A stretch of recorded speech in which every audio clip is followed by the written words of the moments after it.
Is Bitcoin the new gold? The fans of Bitcoin are saying it is. They are saying the moment for cryptocurrencies has arrived, and of course they associate that with the elevation of Donald Trump to the post of US president for the second time. Are they right? I hope not. Why? Because gold was disastrous for the world economy.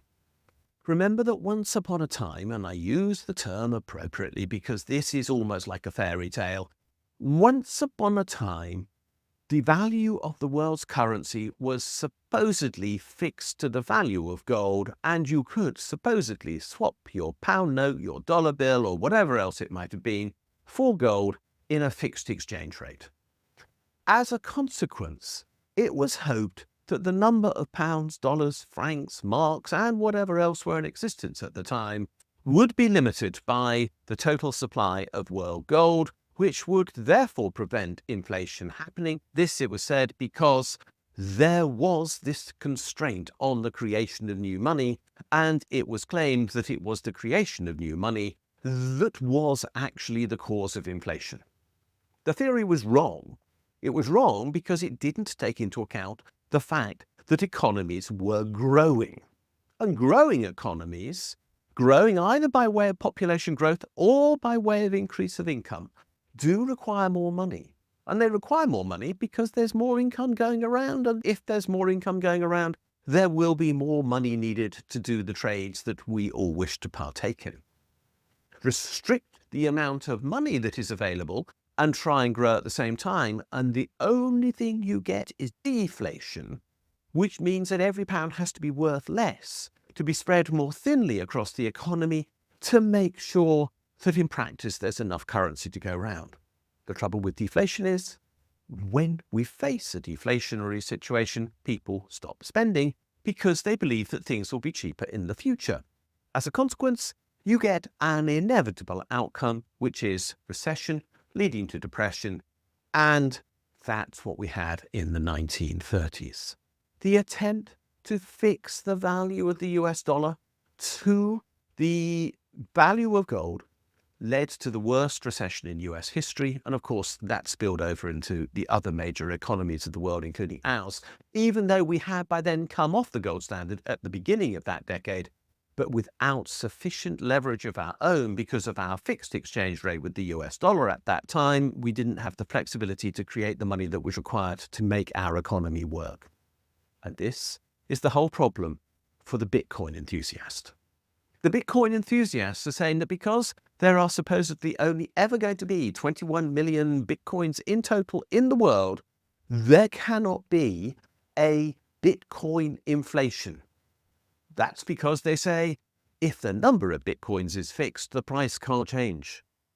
I do wonder about these Bitcoin enthusiasts and their relationship with reality.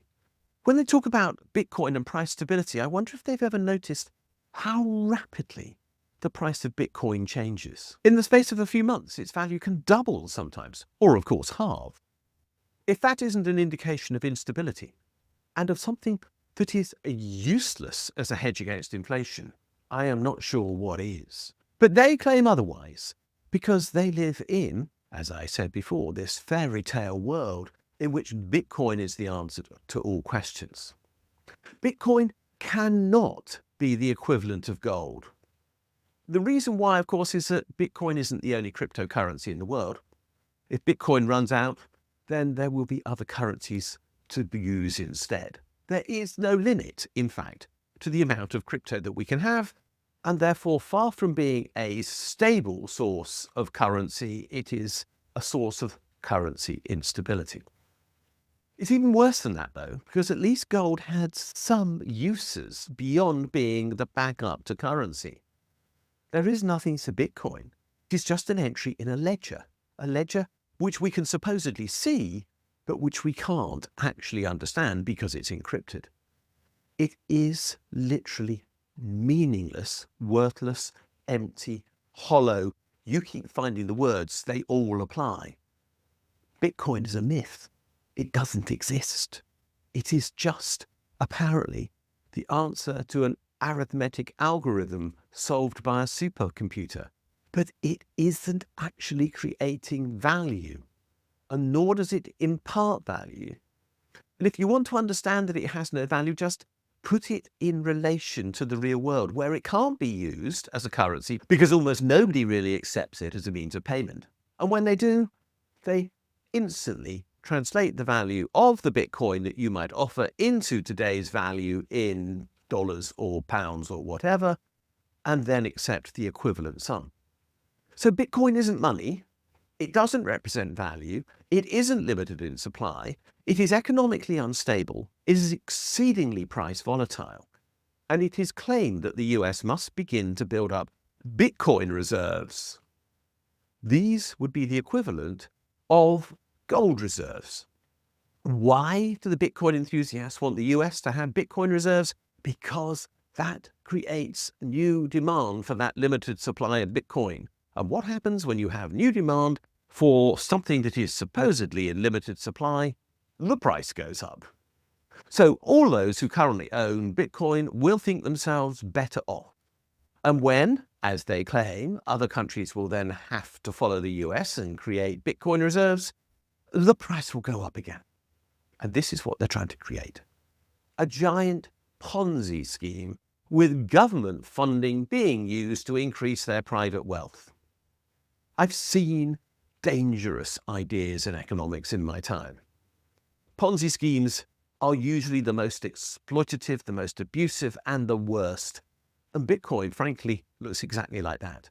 And the marketing for this idea of the US having a Bitcoin reserve so that Bitcoin might become the reserve currency of that country and the world is probably the most dangerous thing I've ever come across. It is literally about destroying the value of the money which is necessary for the world to operate. If you want to destroy the world economy, believe in Bitcoin. If you want to believe that we actually need government-controlled and guaranteed money, which will be of value come what may, stick with fiat currency. Those are the choices. They're binary, and only one of them works, and it's not Bitcoin.